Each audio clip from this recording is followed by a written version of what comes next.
নমস্কার। 25শে ডিসেম্বর ছুটির দিনে বেড়াতে চলে এলাম আমাদের কোচবিহারের অন্যতম দ্রষ্টব্য স্থান গোসানিমারীতে অবস্থিত দেবী কামতেশ্বরী মায়ের মন্দিরে। মন্দিরটি সবাই অনেকেই দেখেছেন, আমিও দেখেছি আগে, কিন্তু আবার দেখতে চলে এলাম। এই মন্দিরে যতবার আসি ততই ভালো লাগে।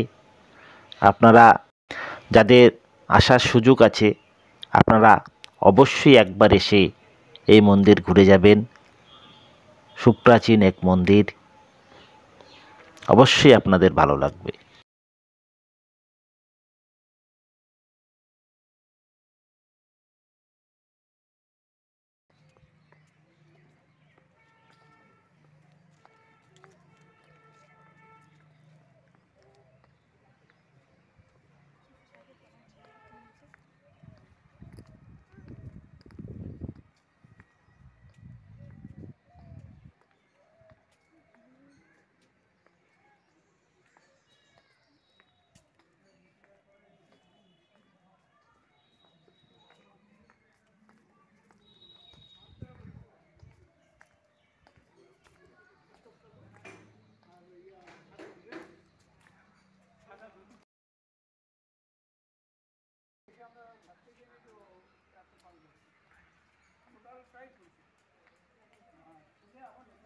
ইতিহাস অনুযায়ী বর্তমান মন্দিরটি মহারাজা প্রাণনারায়ণের আমলে 1665 সালে তৈরি করা হয়েছিল।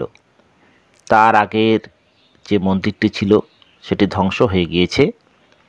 আর বর্তমান মন্দিরের ভিত্তি যাকে বলবো সেটা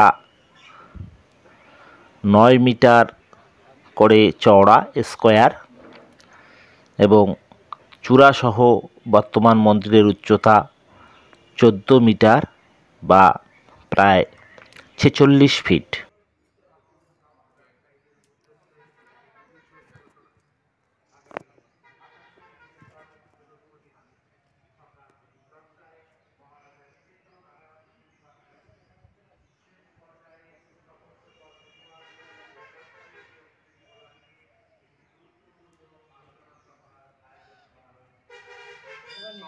না না ঠিক আছে। আমি মন্দিরের চারিদিকটাই আপনাদেরকে দেখানোর চেষ্টা করলাম আমার মোবাইলের সাহায্যে। জানি না কতটুকু ভালো হলো, আমি চেষ্টা করলাম। আশা করি আপনাদের ভালো লাগবে। সম্পূর্ণ ভিডিওটা দেখবেন। ধন্যবাদ।